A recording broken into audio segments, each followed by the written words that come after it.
Pedagogía Degenerada, una conversación sobre diversidad, familias y educación. En el marco del tercer Foro de Salud Comunitaria, organizó y coordinó la Cátedra Abierta de Género Feminismo del Instituto Superior de Formación Docente número 15. Les invitamos a escucharles. En esta oportunidad escuchamos a Anne Millet, es licenciado en Trabajo Social por la Universidad de Buenos Aires y especialista en salud mental y consumo problemático de sustancias por el Ministerio de Salud de la Nación. Es activista de derechos humanos, investigador, autor del libro Sí, Sexismo y Salud y múltiples artículos. Sus áreas de trabajo atraviesan distintos campos, entre los que se identifican salud mental, consumo de sustancias, cisexismo y la heterosexualidad obligatoria. A mí me toca la parte más duranga de la charla. Vamos a pensar conceptos, herramientas conceptuales un poquito más duras. Y vamos a arrancar por este gran amigo y enemigo que tenemos, que después podemos pasar, que es el cisexismo. Aprovecho para pasar el chivo. En la salida, en el hallcito de entrada, están los libros que decía recién Maxi, un textito que se llama Cisexismo y Salud, que se publicó en el 2020 y que intenta analizar este sistema complejo de exclusiones y privilegios que jerarquiza a las personas cis por sobre las personas trans, ¿no? Para pensar en este concepto, esta definición que tienen acá arriba es una definición que publiqué yo en el año 2018 con una investigación que fue becada por el Hospital Bonaparte, un hospital nacional dependiente del Ministerio de Salud de la Nación, que bajó las guías, y que cerró el área de diversidad que tenía. Ya no existe más área de diversidad, géneros y diversidad en el Ministerio de Salud de la Nación.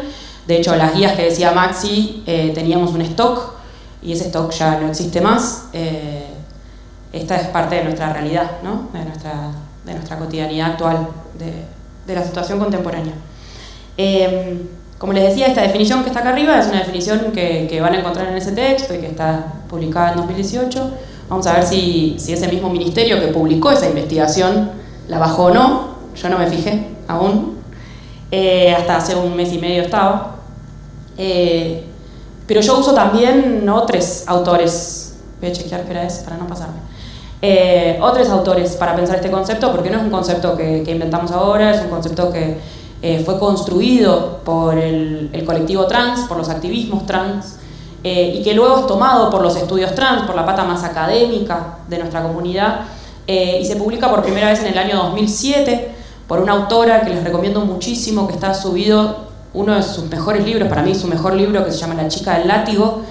Ella se llama Julia Serano, es una autora estadounidense que está traducida al castellano en un gesto muy amoroso de unas guatemaltecas que hace muchos años lo traducen al castellano y lo suben a internet, a un blog.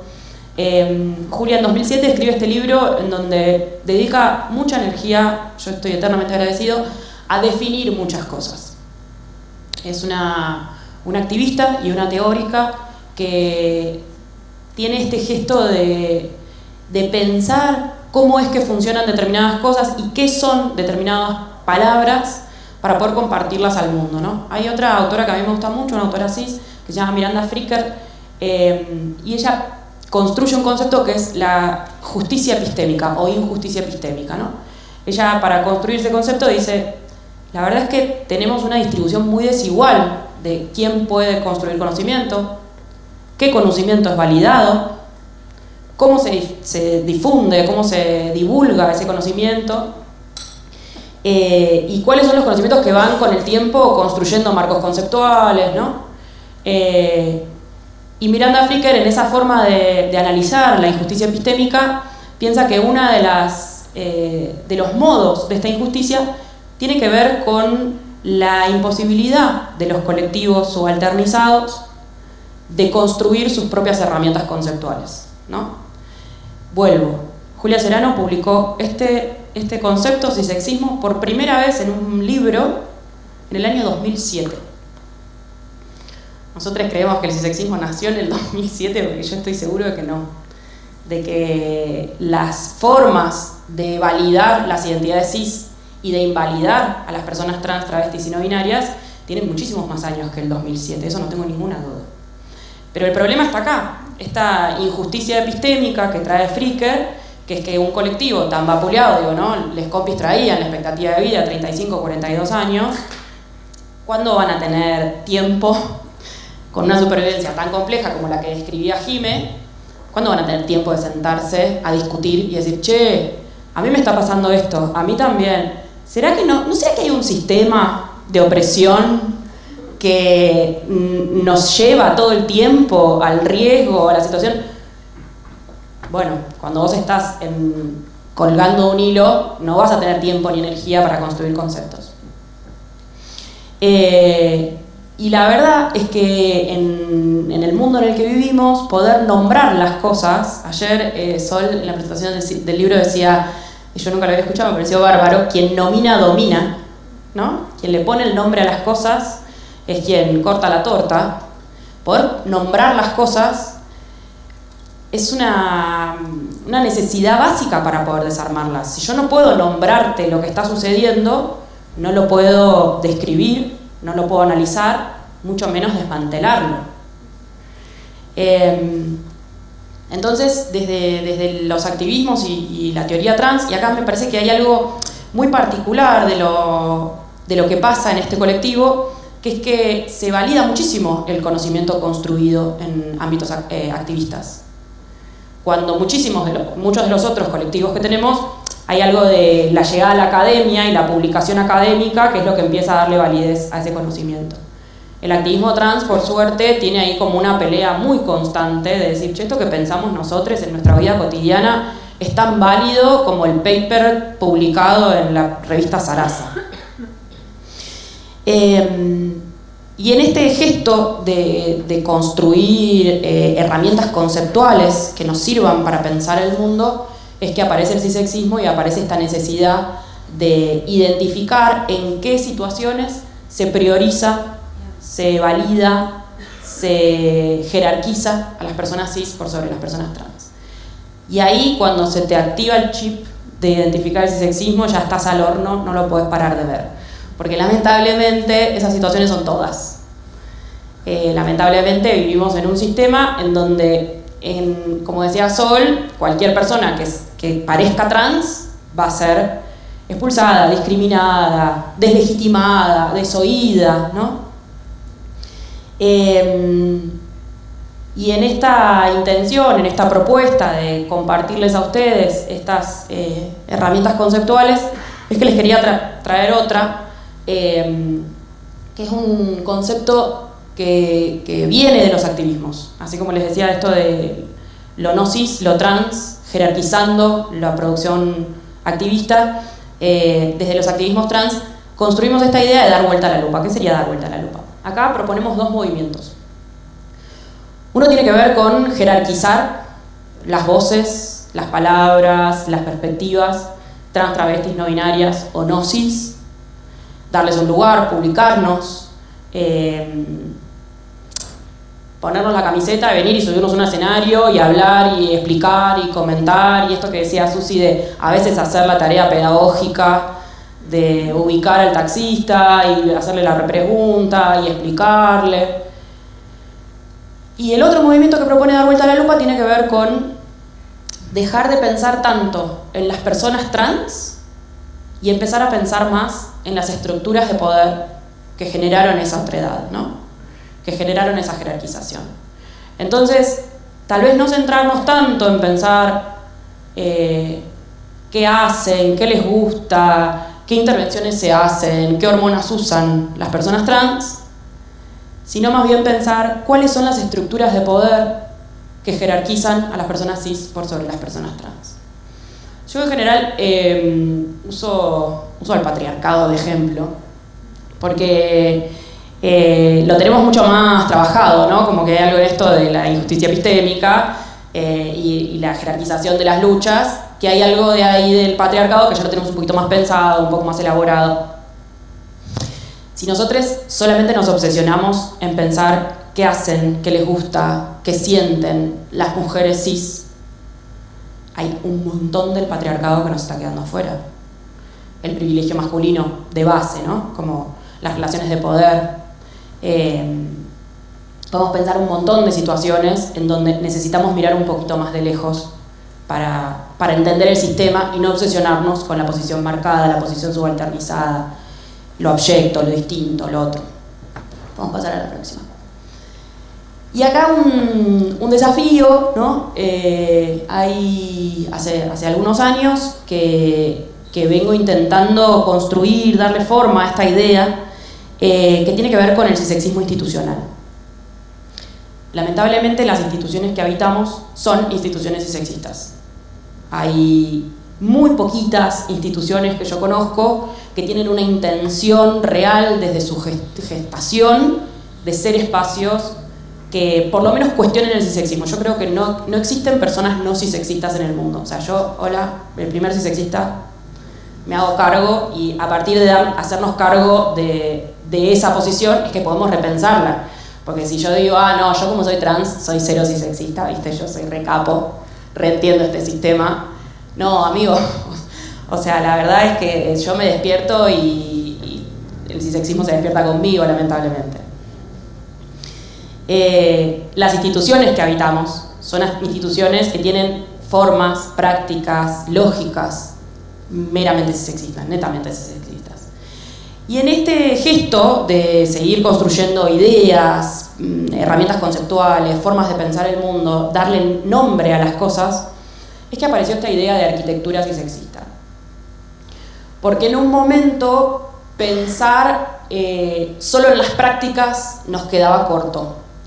Pensar solo en las perspectivas nos quedaba corto. Había muchísimo de cómo se entrelazan muchas variables en una institución que no estábamos pudiendo nombrar. Entonces la arquitectura cisexista vendría a ser absolutamente todo, ¿no? Desde el mito de origen de una institución, cómo nace una institución, para qué, en qué situación, en qué momento histórico, la historia de esa institución, cómo fue cambiando, siendo habitada por otras personas, siendo pensada de otros modos, los tratos cotidianos.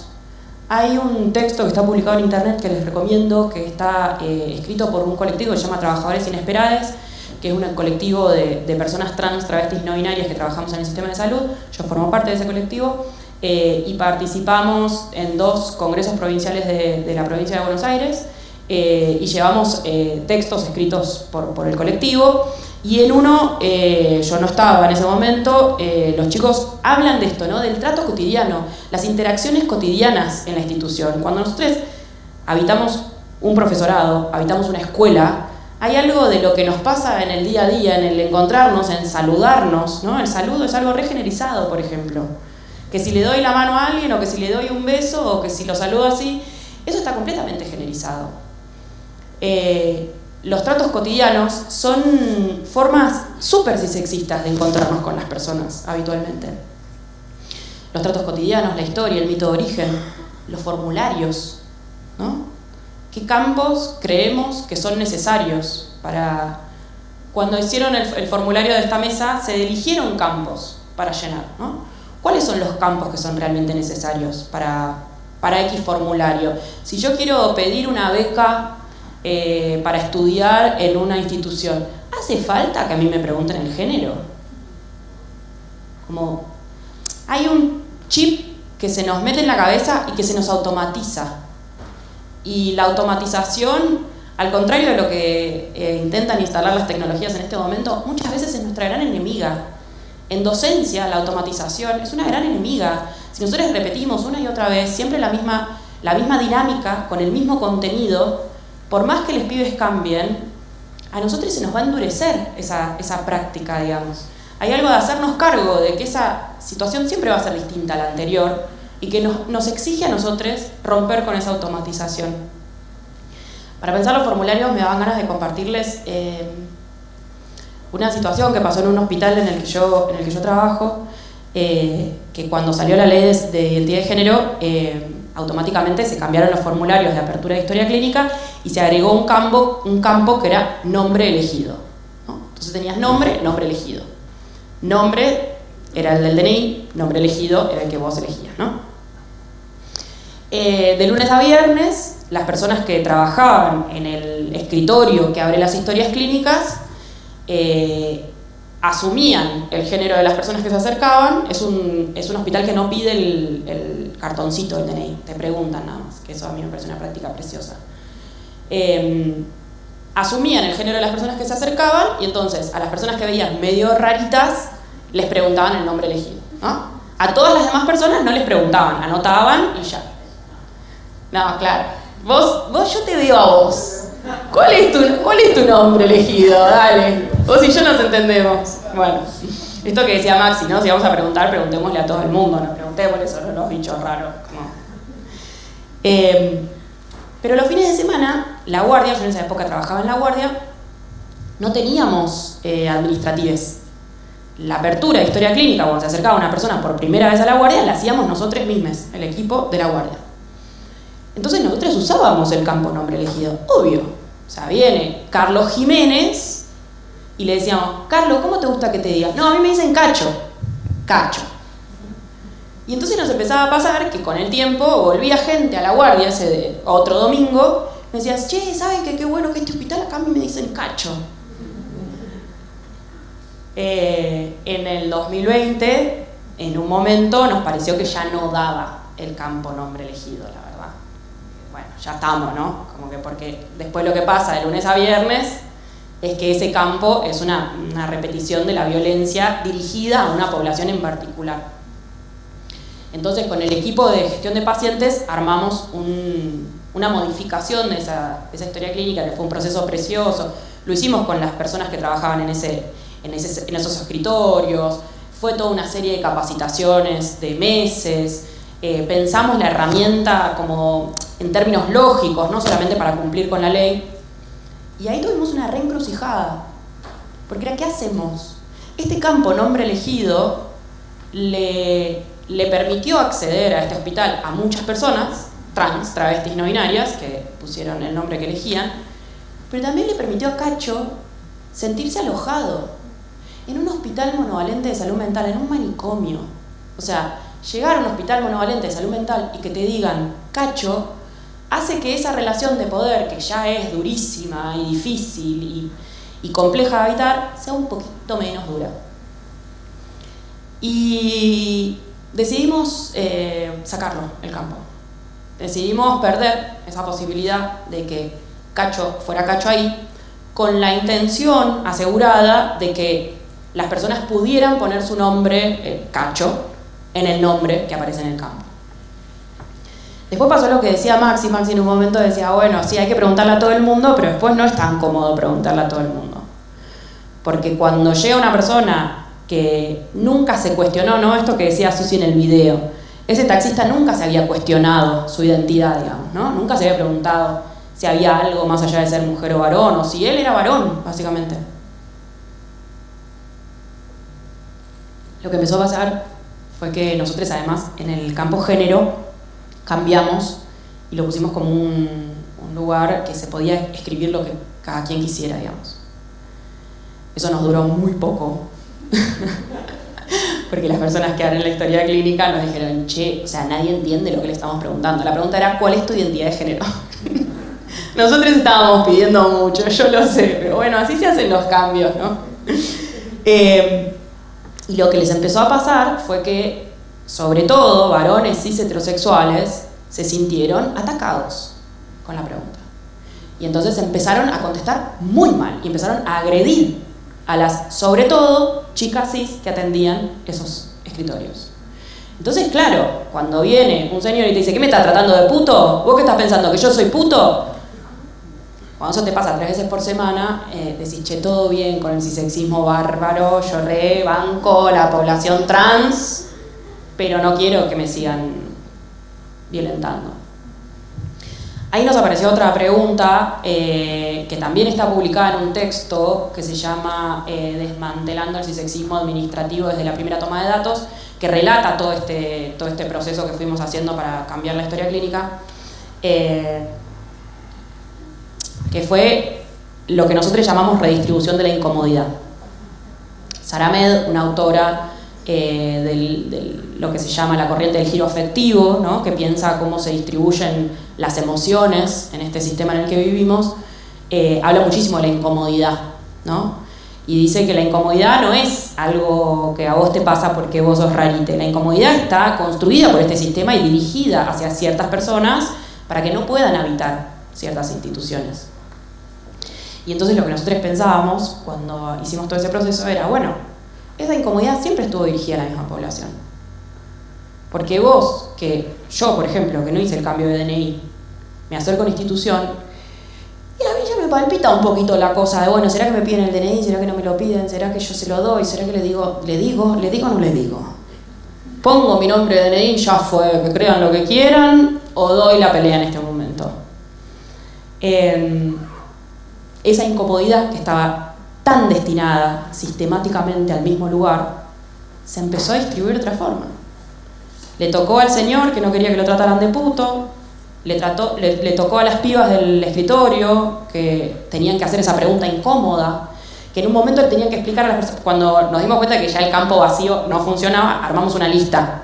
Entonces las pibas tenían que leer: marica, lesbiana, mujer cis, varón cis, mujer trans, varón trans.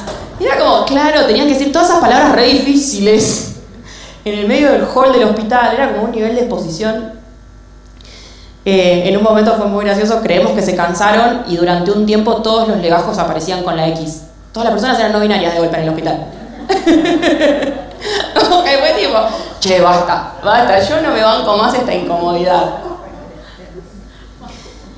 Esas formas, esas lógicas, esas incomodidades, esas tensiones son lo que para nosotros se llama arquitectura cisexista, ¿no?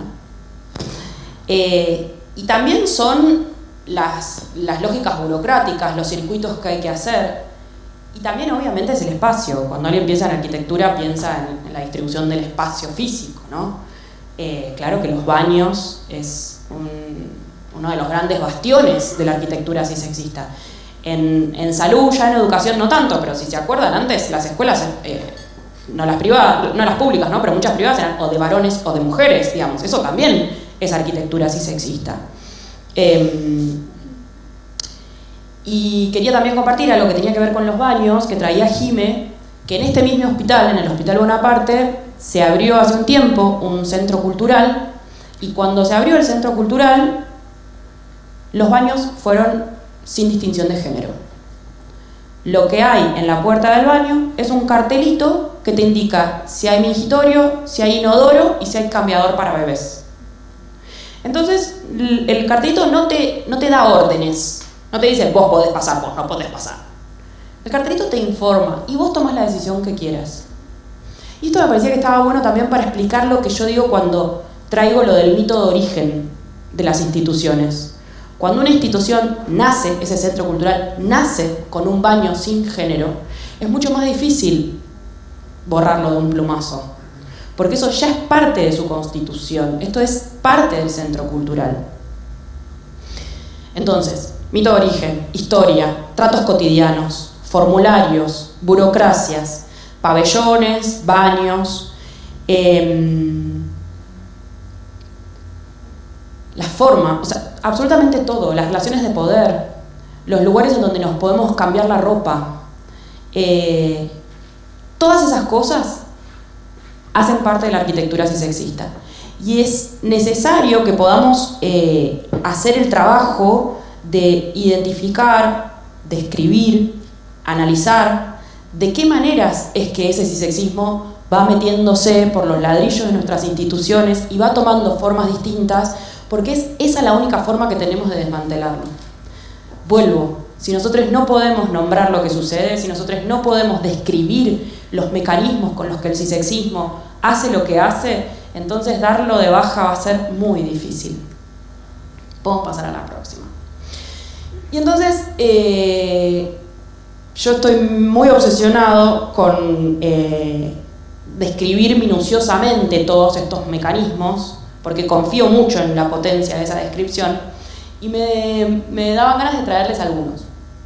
Número 1, asunción del género ajeno. Vuelvo a Julia Serano, La chica del látigo, realmente se los recomiendo una vez más, porque es un librazo, y Julia en ese libro dice, todas las personas, por más queers, progres y maravillosas que seamos, cuando nos cruzamos con una persona, lo primero que hacemos es asumir el género de esa persona. A partir de nuestros prejuicios de masculinidad y feminidad, de lo que nosotros creemos que es femenino y que es masculino, chuki, categoría puesta. No importa si estoy caminando por la calle, si estoy abriendo la puerta de un aula o si estoy en un consultorio. Sea donde sea que estemos, ¿listo? Y no importa qué tan lejos esté esa persona del género que yo le asigné, porque lo decidí yo, no tiene que ver con la otra persona, tiene que ver conmigo. Esto me parece que es el gesto más interesante que hace Julia. La asunción del género no tiene que ver con lo que la otra persona presenta, tiene que ver conmigo, con lo que yo asumo, lo que yo pienso. Es muy probable, sobre todo con las personas que nos cruzamos en lugares donde no vamos a interactuar, que nunca sepamos realmente el género de esa persona. Simplemente únicamente vamos a saber lo que nosotros asumimos. En esta obsesión por describir los mecanismos, en el libro que está en el hall de entrada, yo dedico bastante tiempo a pensar que no es solamente lo que vemos, sino que también es, como decía Jime, lo que olemos, ¿no? Podría pasar que si alguien entra al cuartito que está acá al lado y siente un aroma, con ese simple aroma puede asumir si la persona que estaba antes era un varón, una mujer, un bicho raro, lo que sea, digamos. Y después tenemos... Me distraje, perdón. Lo que vemos, lo que olemos. Y Susi, para mí este ejemplo es bárbaro, lo que escuchamos. Las voces, los tonos de las voces, las formas en las que expresamos lo que queremos decir, están mega generalizadas. Y yo me atrevería a decir que no solo están generalizadas, sino que nos entrenan. A mí me dan ganas, o sea, en algún momento tendré el tiempo y la energía y las ganas de dedicarle más a esto, porque para mí hay algo de la voz que es bastante clave, y para mí nos entrenan desde la niñez a sonar de una forma o de otra. Y esto implica no solamente hablar o no hablar en un aula. Voy a contar una intimidad. Jimmy me pasó el power antes de esta charla, y para mí fue muy fuerte leerlo, porque cuando uno se encuentra en esas historias, es como, claro, es cierto, que el mundo es horrible. Y que yo fui ese niño que no habló en clase, que pasó casi toda la carrera en silencio porque no quería porque si yo hablo entonces piensan que es una chica, como si yo pensé que no se dan cuenta por mi cara, no asumen por mi cara que soy una chica, pero bueno, no importa. Hay algo de la voz que no solo tiene que ver con hablar o no hablar en público, sino que también tiene que ver con ir a la cancha y gritar o no gritar un gol. Estar teniendo sexo y expresar o no expresar placer. Las formas en las que expresamos vocalmente, no tengo las herramientas todavía para nombrar esto, están muy generalizadas. Piensen en cómo cogen las personas, qué sonidos hacen. Eso está generalizado, chicos, eso nos lo enseñó el porno, nos lo enseñaron nuestros amigos, nos lo aprendimos cogiendo. O sea, eso no es algo que se da por sentado, es algo que se construye, que se inventa. Entonces asumimos el género de las personas a partir de lo que vemos, de lo que escuchamos, de lo que olemos y también de lo que sentimos con el tacto. Las pieles, tenemos todo tipo de pieles, y a partir de tocar una piel, en un momento Gaetan Hill, el editor del libro, me decía, che, vos no pusiste el tacto, pero hay personas que son ciegas y que usan mucho el tacto para identificar a una persona, para identificar la cara de una persona. Pues tipo, che, boludo, tenés razón, bastante capacitista de mi parte. Lo tendríamos que hacer en una segunda edición del texto, digamos. Otra práctica cisexista cotidiana es lo que Jimé expresaba como migendereo, que es la malgenerización, que es tratar a una persona que yo ya sé que usa pronombre masculino con pronombres femeninos. Es bastante simple dejar de hacerla. Entonces les pedimos, por favor, que cuando estén en un aula respeten los pronombres de sus estudiantes. Tokenismo. ¿A qué se refiere con tokenismo? Me dan ganas de usar esta mesa como ejemplo de lo que puede ser una lógica tokenista, una lógica no tokenista, ¿no? El tokenismo sería, por ejemplo, que hubiesen armado esta mesa, el consultorio y Jime, y a último momento, porque se dieron cuenta que no tenían ningún trans arriba del escenario, me llamaran a mí. Me dijeran, che, ¿no querés venir a contar tu testimonio? Que tenemos un montón de gente que sabe mucho de salud y que va a traer un montón de ideas y necesitamos un trans que nos ponga el sello habilitado y que traiga su testimonio como ejemplo de las teorías maravillosas que comparten los compañeros. Eso hubiese sido tokenista. Eso es el tokenismo. Es invitar a una persona para la foto solamente porque sabemos que de alguna forma garpa tener una persona visiblemente trans. Porque si pasás, entonces no me sirve. No garpa. No sirve. La lesbiana, no, menos de pelo largo. Una práctica no tokenista es esta mesa. Esta mesa la fuimos pensando, la construimos, la gestionamos, habla de una articulación, habla de un trabajo en conjunto, habla de una valoración de los pensamientos, las estructuras, las lógicas que los activismos y los estudios trans venimos proponiendo.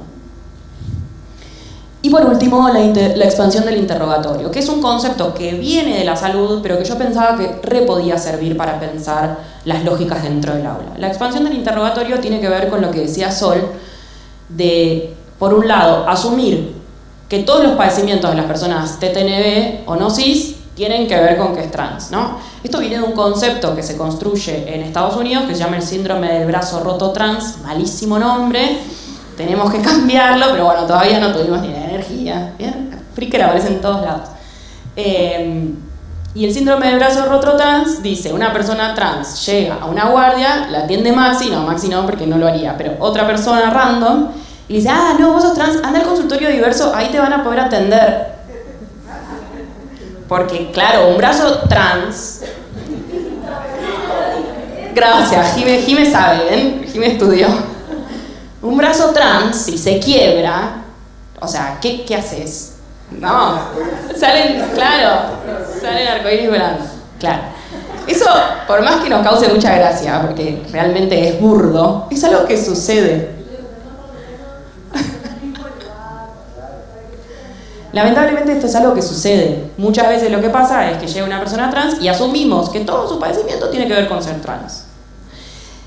Si por alguna razón divina no asumimos eso y atendemos a esa persona en vez de mandarla al consultorio diverso, una vez que ya estamos adentro del consultorio le vamos a decir, che, ¿y vos les contaste a tus papás que sos trans?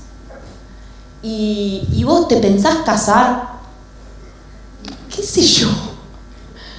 ¿Querés tener hijos? Y bueno, no voy a hacer más preguntas ilógicas, pero eso sería expandir el interrogatorio, ¿no? Que puede ser chismosear, ¿no? Vos le contaste a tus papás, ¿qué tiene que ver con la consulta? ¿Y qué tiene que ver con vos y conmigo y con esta situación? Y puede ser también usar a esa persona para aprender. No, porque sabés que yo estoy haciendo un curso sobre la gente como vos y yo sé mucho de este tema. Muchas veces me han dicho de este tema. Yo sé mucho de este tema, estoy estudiando este tema. Entonces a mí me parece muy interesante atenderte porque, a ver, vos contame, ¿usaste hormonas? ¿Y qué sentís en el cuerpo, no? Aprender de la persona que está ahí haciendo esa consulta. Y pienso que con muchísimas buenas intenciones, con muchas ganas de ser una persona mejor y de desandar ese cisexismo que hemos incorporado, podemos pisar ese palito que el cisexismo ha dejado sobre el suelo y pensar que por ser un profe copado le empiezo a hacer un montón de preguntas a una persona que está re podri de escuchar esas preguntas y que se siente re expuesta cuando le hacen esas preguntas, pero que tal vez te contesta incluso con una sonrisa porque ahí hay una relación de poder. Porque lo que sucede entre un docente y un estudiante, por más piola que sea, no deja de ser una relación de poder. Lo que sucede en un consultorio es una relación de poder. Entonces tenemos que hacernos cargo de esa situación y pensar cómo es que aprendemos en espacios como este. Si yo quiero aprender, entonces voy a espacios como estos. Si yo quiero desaprender, leo a Julia Serano. Si yo quiero ser un profe piola, voy y le pregunto, che, si vos en algún momento tenés ganas de charlar de algo, Pienso el cisexismo en el aula, entonces planteo la situación en términos amplios, no poniendo a esa persona en el centro de la escena, ¿no? Esto es dar vuelta a la lupa, mirar el foco, ampliar.